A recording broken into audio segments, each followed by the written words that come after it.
ಬಿಸಿಲಿನ ಬೇಗೆ ತಾಳಲಾರದೆ ಸ್ವಿಮ್ಮಿಂಗ್ ಪೂಲ್ನತ್ತ ಹೋಗ್ತಾ ಇದ್ದಾರೆ. ಕಲಬುರಗಿಯಲ್ಲಿ ಬಿಸಿಲ ತಾಪಕ್ಕೆ ಈಗ ಜನ ತತ್ತರಿಸಿ ಹೋಗ್ಬಿಟ್ಟಿದ್ದಾರೆ.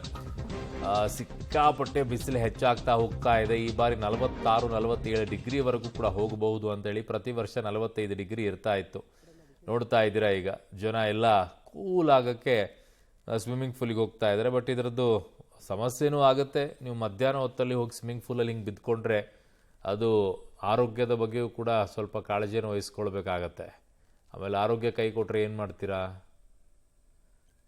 ಸಂಜೆ ಟೈಮಲ್ಲಿ ಬೆಳಗಿನ ಟೈಮಲ್ಲಿ ಹೋಗ್ಬೋದು. ಬಟ್ ಈಗ ಎಲ್ಲರಿಗೂ ಆಸೆ ಏನು ಅಂದರೆ ಮಧ್ಯಾಹ್ನ ಬಿಸಿಲಿರುತ್ತೆ, ನೀರಲ್ಲಿ ಹೋಗ್ಬಿಟ್ರೆ ಆರಾಮ್ ಕೂಲಾಗಿರ್ತೀವಿ ಅಂತ. ನನ್ನ ಸಹೋದ್ಯೋಗಿ ಪ್ರವೀಣ್ ರೆಡ್ಡಿ ನನ್ನ ಸಂಪರ್ಕಕ್ಕೆ ಸಿಗ್ತಾ ಇದ್ದಾರೆ, ಕಲಬುರಗಿಯ ಪ್ರತಿನಿಧಿ. ಪ್ರವೀಣ್, ಈಗ ಯಾವ ರೀತಿಯಾಗಿ ಮೊರೆ ಹೋಗ್ತಾ ಇದ್ದಾರೆ? ಕಲಬುರಗಿಯಲ್ಲಿ ಫುಲ್ ಸ್ವಿಮ್ಮಿಂಗ್ ಪೂಲಲ್ಲೇ ಬೀಳ್ತಾ ಇದ್ದಾರೆ, ಮಧ್ಯಾಹ್ನ ಹೊತ್ತಲ್ಲೇ ಹೋಗಿ ಬೀಳ್ತಾ ಇದ್ದಾರೆ. ಇದು ಆರೋಗ್ಯದ ಮೇಲೆ ಪರಿಣಾಮ ಆಗಲ್ವಾ?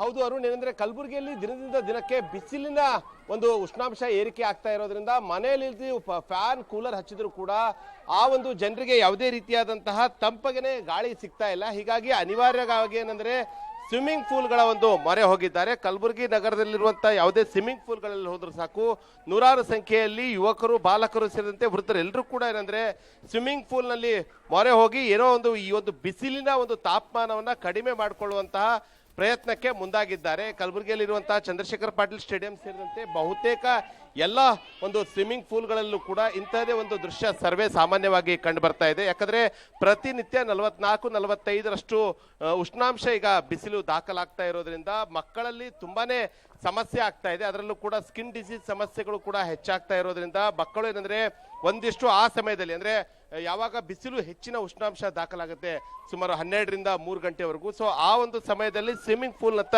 ಮುಖ ಮಾಡ್ತಾ ಇದ್ದಾರೆ. ಇಲ್ಲಿ ಒಂದಿಷ್ಟು ಜನ ಪೋಷಕರಿದ್ದಾರೆ. ಸರ್ ಹೇಳಿ ಸರ್, ಹೇಗಿದೆ ಬಿಸಿಲು ಏನಂತ? ಸರ್ ಬಿಸಿಲರೇ ಗುಲ್ಬರ್ಗದಲ್ಲಿ 40 ಡಿಗ್ರಿ ಮೇಲ್ಪಟ್ಟು ಜಾಸ್ತಿ ಇದೆ ಸರ್. ಬಟ್ ಅನಿವಾರ್ಯವಾಗಿ ನಾವು ಸ್ವಿಮ್ಮಿಂಗ್ ಪೂಲ್ಗೆ ಹೋಗೇಬೇಕಾಗಿದೆ. ಅನಿವಾರ್ಯವಾಗಿ ಮಕ್ಕಳಿಗೆ ಮನ್ಯಾಗ ಕೂತ್ರು ಸರ್ 12ರಿಂದ 3 ತನಕ ರೀ ಫ್ಯಾನ್ ಹಚ್ಚರೂ ಬಿಸಿಲು ಗಾಳಿ ಹೊಡಿತದೆ, ಕೂಲರ್ ಹಚ್ಚರೂ ಬಿಸಿಲು ಗಾಳಿ ಹೊಡಿತದೆ ಸರ್. ನೀರು ಬಿಸಿ ಅವ ರೀ, ಫ್ಯಾನು ಬಿಸಿ ಅವ, ಗಾಳಿನೂ ಬಿಸಿ ಅದ ಸರ್. ಫುಲ್ ಜಾಸ್ತಿ ಸರ್. ಹೀಗಾಗಿ 12ರಿಂದ 3 ಗಂಟೆ ತನಕ ಮಕ್ಕಳಿಗೆ ಇಲ್ಲಿ ಸ್ವಿಮ್ಮಿಂಗ್ ಪೂಲ್ಗೆ ಬಿಡ್ಲಾಗತ್ತೀವಿ ಸರ್. ಸೊ ಇದಿಷ್ಟು ಏನಂದ್ರೆ ಅರುಣ್, ಏನಂದ್ರೆ ಇಲ್ಲಿರುವಂತಹ ಪೋಷಕರು ಹೇಳ್ತಾ ಇದ್ದಾರೆ. ಯಾಕಂದ್ರೆ ಮನೆಯಲ್ಲಿ ಸಾಕು ಮಧ್ಯಾಹ್ನ ಆದ್ರೆ ಫ್ಯಾನ್ ಆಗ್ಲಿ ಕೂಲರ್ ಆಗ್ಲಿ, ಯಾಕಂದ್ರೆ ಪಾಪ ಮಧ್ಯಮ ವರ್ಗದ ಜನರ ಬಹುತೇಕ ಮನೆಯಲ್ಲಿ ಫ್ಯಾನ್ ಕೂಲರ್ಗಳ ಒಂದು ಮೊರೆಯೇ ಹೆಚ್ಚಾಗಿ ಬೇಸಿಗೆ ಕಾಲದಲ್ಲಿ ಹೋಗ್ತಾರೆ. ಆದ್ರೆ ಸದ್ಯ ಕಲಬುರಗಿಯಲ್ಲಿ ಫ್ಯಾನ್ ಆಗ್ಲಿ ಕೂಲರ್ ಆಗ್ಲಿ ಈ ಒಂದು ಉಷ್ಣಾಂಶ ಗರಿಷ್ಠ ಮಟ್ಟ 44 ಡಿಗ್ರಿಗೂ ಹೆಚ್ಚು ದಾಖಲಾಗ್ತಾ ಇರೋದ್ರಿಂದ ಅದು ಯಾವುದು ಕೂಡ ವರ್ಕ್ ಆಗ್ತಾ ಇಲ್ಲ. ಹಚ್ಚಿದ್ರು ಕೂಡ ತಣ್ಣನೆ ಗಾಳಿ ಬದಲು ಬಿಸಿ ಗಾಳಿ ಬರ್ತಾ ಇದೆ.